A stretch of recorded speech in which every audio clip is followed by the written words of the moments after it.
Ju keni kontakte për shkak të profesionit tuaj me shumë njerëz. Sa e keni të pranishme atë këshillën me ta për të pasur durim?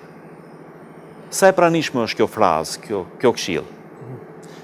Në recetat që jepni, recetat gojore, më të tepër sigurisht. Po.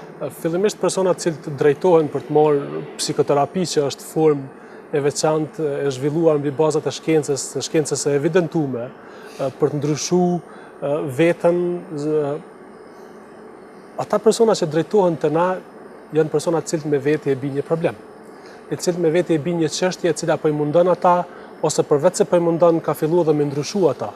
Përveç se ne ka filluar me ndryshu, ndoshta edhe ka ndryshu deri në pikën se ata më nuk ndihen të aftë për të jetu vetë me forcat e veta për ta komandu jetën e vetë.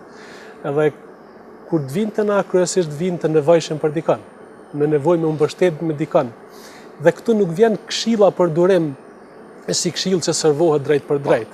Mirë po, psikologu, veçanërisht psikoterapisti, punon për ngritjen e të gjitha kapaciteteve, për ngritjen e vetbesimit tina fillimisht, vetvlerësimit, koncepteve për veten, koncepteve për botën.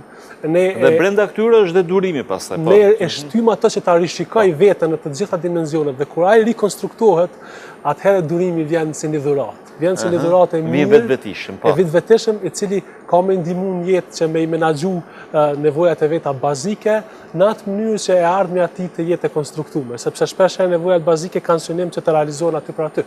Ato janë të pavetdijshme, ato duhet me realizu me njëherë, duhet me arrit qëllimin me njëherë. Kur ti shen diçka të këndshme, do me shku me njëherë drejt saj. Për pasojat që mund sjellin rrethonat e tjera, janë jashtëzakonisht më të mëdha se kënaqësia momentale. Dhe në këtë kuptim ai mësohet. Dhe personi që e ngrit veten gjitha kapacitetet mësohet se durimi është qelës për të prit suksesin i cili vjen më tutje edhe është i pranueshëm për veten, për botën edhe për Zotin. Pra, me që jeni doktor dhe ndërtojmë një organizëm njerëzor duke u bazuar në disa virtyte. Çfarë është durimi, me fjalë? Është, po themi, është zemër, është mushkëri, është ky organ, apo si mund sa jon për momentin një rëndësi të durimit duke ju qasur organizmit njerëzor, ku themi zemra është ndër organet më. Unë mendoj se nëse i qasim kështu, durimi kish me qenë një pjesë vitale e trurit. Nëse durimi është jashtëzakonisht i vetëdijshëm. Njeriu për të duru shpesh herë fut veten në ngushtime edhe i duhet me u vetë përmbajt edhe kështu që është i vetëdijshëm. Zemra është një organizëm autonom i cili punon pa vetdijen tonë, kështu që unë e kisha kategorizuar një pjesë vitale të trunit dhe jashtëzakonisht të rëndësishme.